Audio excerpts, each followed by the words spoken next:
Dans cette vidéo, on peut voir un char russe qui a explosé après avoir roulé sur une mine. Sa chenille arrachée en est la preuve évidente. L'équipage a quitté le véhicule en toute hâte, emportant seulement ce qu'il avait de plus précieux. Quelques minutes plus tôt, le char rentrait de mission lorsqu'il a été touché par une mine russe. Fait étrange, les mines n'étaient même pas bien dissimulées. On pouvait les distinguer clairement depuis les airs.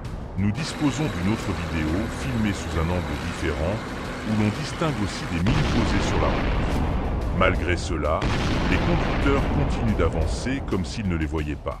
Ils ont abandonné leur char et peu après, les forces ukrainiennes l'ont détruit avec un missile anti-char. Ce genre de scène se répète souvent avec les équipages russes. Après le combat, ils reprennent leur position et finissent par sauter sur leur propre mine. La plupart du temps, ils fuient à pied et les Ukrainiens détruisent les véhicules restés sur place. Remarquez bien ce qui se passe ensuite. Dans cette séquence, on distingue parfaitement le vol d'un missile anti-char, probablement un javelin. Mais même les troupes ukrainiennes tombent parfois dans des champs de mines. Un véhicule blindé était venu récupérer des soldats en première ligne, mais en repartant et en traversant la route, il a heurté une mine.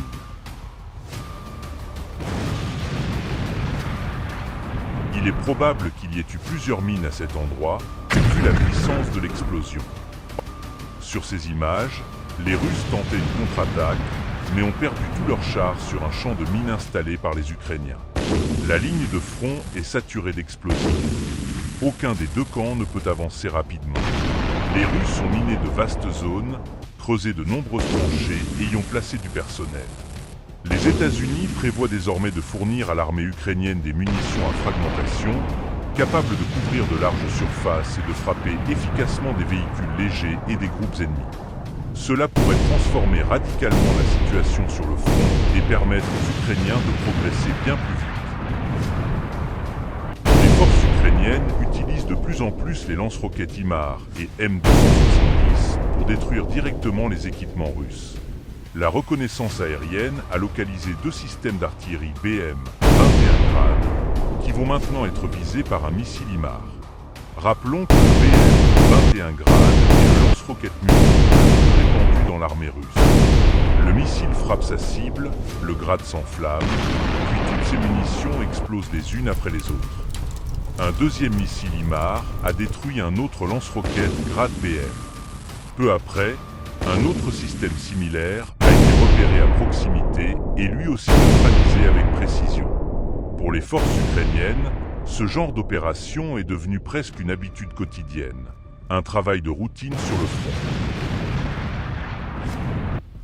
Voici un autre lanceur grade, et une fois de plus, le missile HIMARS atteint parfaitement sa cible.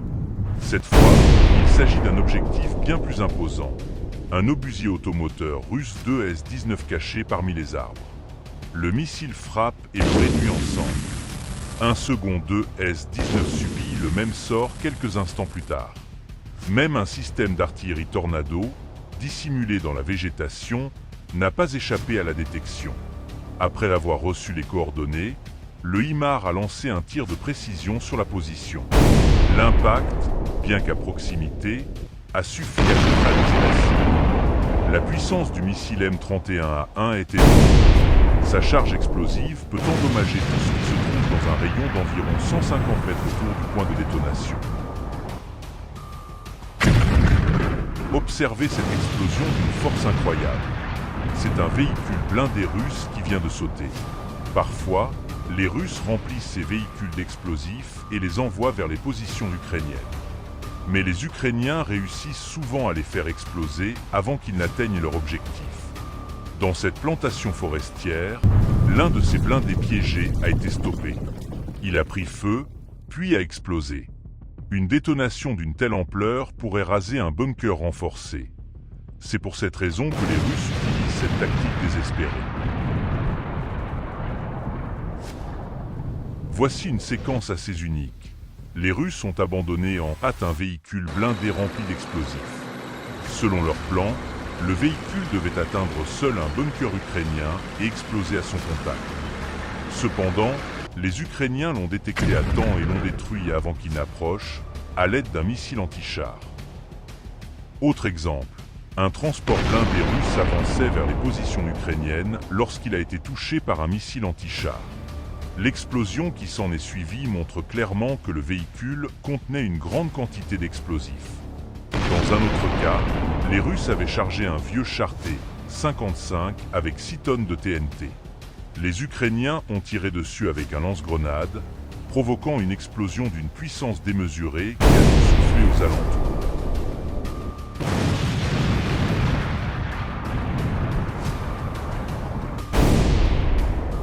L'artillerie ukrainienne a également réussi à détruire un autre équipement russe important.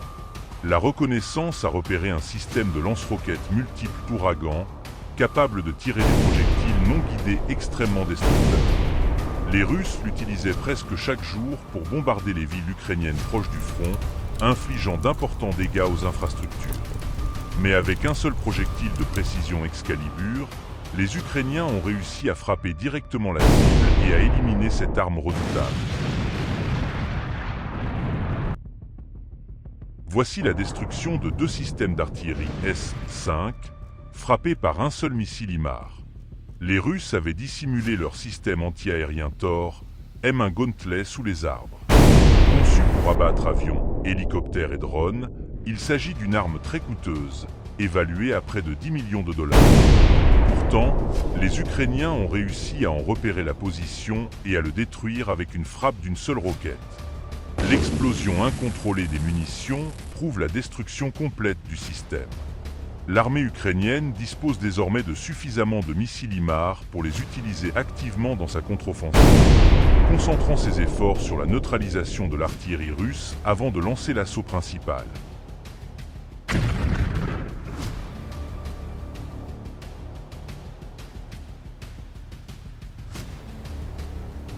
L'une des priorités actuelles est d'éliminer le plus de munitions russes possible, souvent cachées dans les forêts et les buissons. Dans cette séquence, un drone ukrainien découvre un groupe de mines anti-chars russes dissimulées entre les arbres. Une seule grenade larguée depuis les airs a suffi pour tout faire exploser. Le souffle a creusé un grand cratère et a incendié la zone.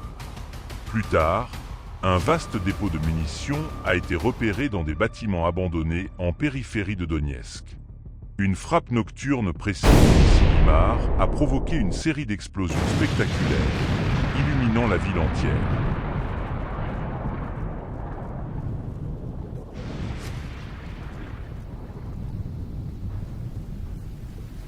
Un habitant local a réussi à filmer la scène, mais ce n'était pas la plus grande explosion observée. La plus puissante a eu lieu dans la ville ukrainienne de Khmelnytsky, lorsque des missiles russes ont touché des entrepôts remplis d'anciennes munitions. L'explosion fut si massive que beaucoup crurent à une arme nucléaire tactique, tant le nuage ressemblait à un champignon atomique. Heureusement, les dégâts à la ville furent limités, car les dépôts se trouvaient dans une zone industrielle dédiée à la destruction d'armes.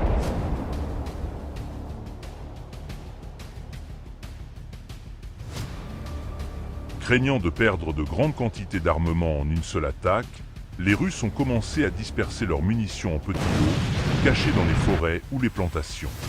La reconnaissance aérienne ukrainienne repère sans relâche ces dépôts et les détruit. Une partie des munitions circule encore dans des camions reliant les dépôts de l'arrière au front, mais beaucoup sont également frappés en route. Pas à pas, l'Ukraine nettoie son territoire des forces ennemies. Si le soutien occidental se poursuit, la victoire ukrainienne ne sera qu'une question de temps. Rappelons que plus de 50 pays soutiennent l'Ukraine, représentant plus de 60% de l'économie mondiale, contre à peine 1% pour la Russie.